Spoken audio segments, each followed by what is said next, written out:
Bismillahirrahmanirrahim. Assalamualaikum warahmatullahi wabarakatuh. Perkenalkan, nama saya Dino Umrahraini dengan NIM 200301500029 dari kelas PJKRA. Nah, di sini saya akan membahas tentang konsep dasar perkembangan moral. Pada bagian A, yaitu studi perkembangan moral. Studi perkembangan moral adalah sebuah proses kajian yang membahas persoalan bagaimana dan melalui proses apa manusia belajar atau mengembangkan moral dan etika. Berbagai kajian menunjukkan bahwa studi perkembangan moral merupakan persoalan yang rumit dan sulit untuk dipahami.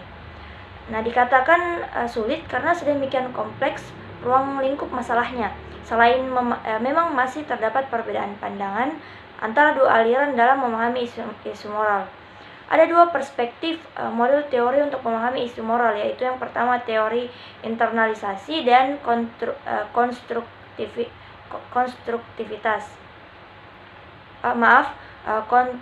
konstruktivis. Model internalisasi mencakup teori psikoanalitik dan teori pembelajaran sosial.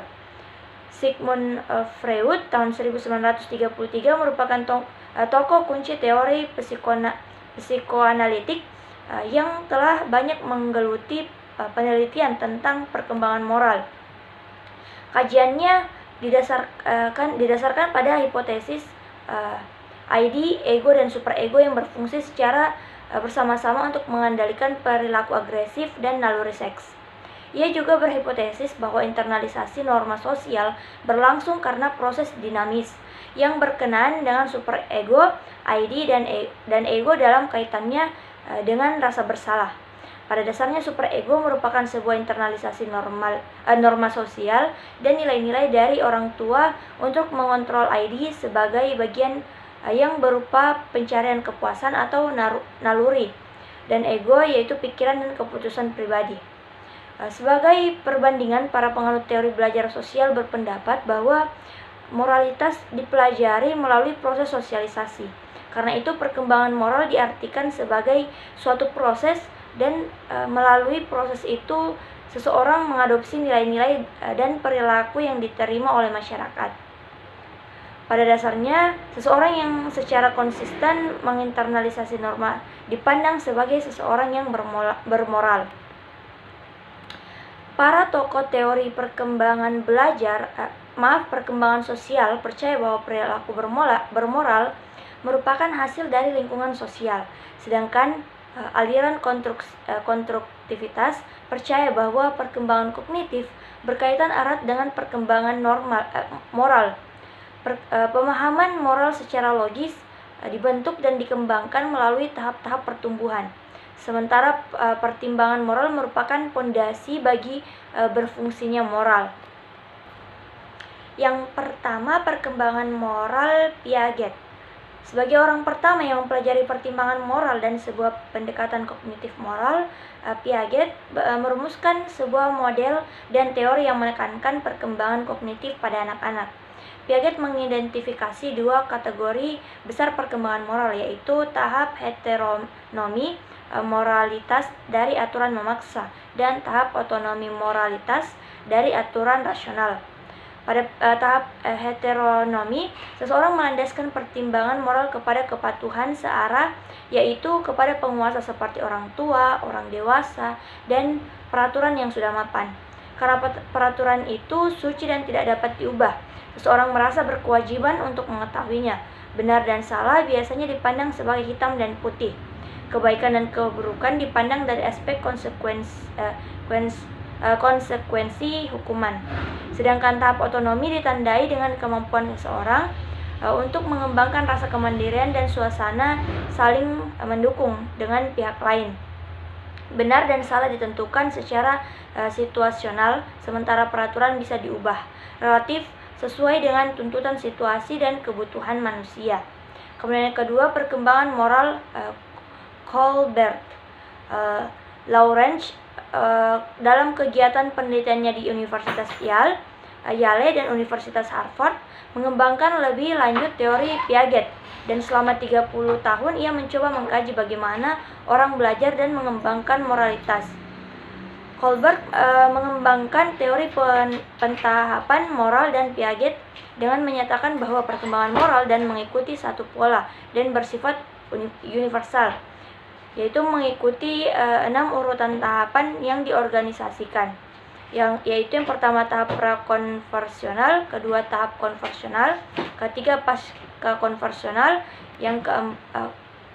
dan lebih lanjut Kohlberg menyatakan bahwa tahap lebih tinggi membutuhkan kemampuan penalaran dan pertimbangan yang lebih kompleks, dan hal itu seiring dengan kematangan pendidikan, kemampuan pertimbangan moral juga meningkat. Kemudian bagian B, aplikasi penalaran moral dalam olahraga.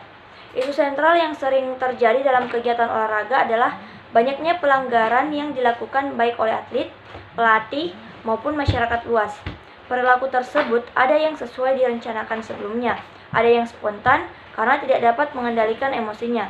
Ada pula yang dilakukan tanpa didasari dan tiba-tiba masuk ke dalam perkelahian massal dan sebagainya. Contoh proses tersebut tidak akan terjadi apabila seluruh pelaku olahraga dapat memahami dan mengaplikasikan penalaran moral dan olahraga. Berikut ini 3 subbagian dari penalaran moral, yaitu yang pertama kesadaran untuk bermain sportif. Dalam sebuah pertandingan sepak bola, sejak awal pertandingan pemain A berniat untuk mencederai pemain lawan yang diketahui merupakan pemain inti dan pencetak gol. Dalam sebuah duel perebutan bola di udara di depan gawangnya sendiri, pemain A tanpa terlihat oleh wasit menyikut lawan tersebut, sampai akhirnya cedera dan keluar dari lapangan. Kedua penjaga garis juga tidak melihat pelanggaran, seperti juga halnya wasit yang memimpin pertandingan. Berkaitan dengan gambaran di atas, berpikir tentang apa yang terbaik untuk dilakukan dan mengapa disebut baik. Dalam proses ini berlakulah hukum moral, serta alasan dibalik pembuatan keputusan ditinjau dari nilai moral. Prosesnya berlangsung secara sistematik, berkenaan dengan evaluasi terhadap suatu objek dengan menerapkan nilai-nilai yang menjadi rujukan. Tentu saja penerapannya tidak sesederhana seperti yang dibahas. Kemudian proses berpikir seperti tersebut memang tidak berlangsung secara otomatis. Prosesnya memerlukan disiplin, waktu, pengetahuan tentang kepercayaan, dan pendekatan ilmu. Proses berpikir mengenai sebuah isu dan menyangkut keputusan moral memang tidak gampang dan dapat mengalami konflik. Kemudian yang kedua, mengetahui, menilai, dan berbuat. Thomas Lickona dalam karyanya Education for Character menjelaskan bahwa seseorang harus memiliki kualitas pengetahuan moral, perasaan moral, dan tindakan moral. Ketiga komponen ini penting untuk mengembangkan watak yang baik. Pada komponen pengetahuan moral terdapat unsur lainnya, yakni kesadaran moral, pengetahuan tentang nilai moral, perhitungan ke depan, pertimbangan moral, dan pembuatan keputusan. Pengetahuan moral merupakan satu fase kognitif dalam belajar tentang isu moral dan bagaimana memecahkannya. Tahap ini berkenaan dengan pengetahuan tentang isu moral dan dilema, mengetahui apa yang menjadi keyakinan dan memperlakukan nilai berkaitan dengan dilema, dan akhirnya mengetahui bagaimana pertimbangan sehubung dengan dilema sampai akhirnya ditemukan hal yang baik untuk dilakukan. Adapun komponen perasaan moral terdiri atas kesadaran hati nurani, harga diri, empati, kecintaan terhadap yang baik, pengendalian diri, sementara komponen tindakan moral terdiri dari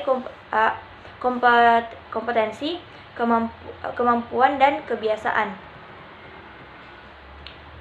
Kemudian yang ketiga yaitu implikasi dalam praktik. Sampai di sini muncul pertanyaan pokok terkait dengan ketiga faktor di atas: mengetahui, menilai, dan berbuat. Bagaimana penerapan ketiga faktor tersebut dalam situasi olahraga? Ketiga fase itu mempengaruhi keputusan moral. Berkaitan dengan persoalan ini, sangat penting untuk dihayati bahwa olahraga dan pendidikan jasmani adalah kegiatan yang tidak bebas nilai, dan justru merupakan gelanggang untuk membina moral. Coba bayangkan, meskipun Anda tidak pernah bermain golf, namun perlu dipahami kegiatan olahraga itu merupakan sebuah cabang olahraga yang benar-benar menuntut sportivitas. Setiap sentuhan atau pukulan terhadap bola semuanya memiliki arti.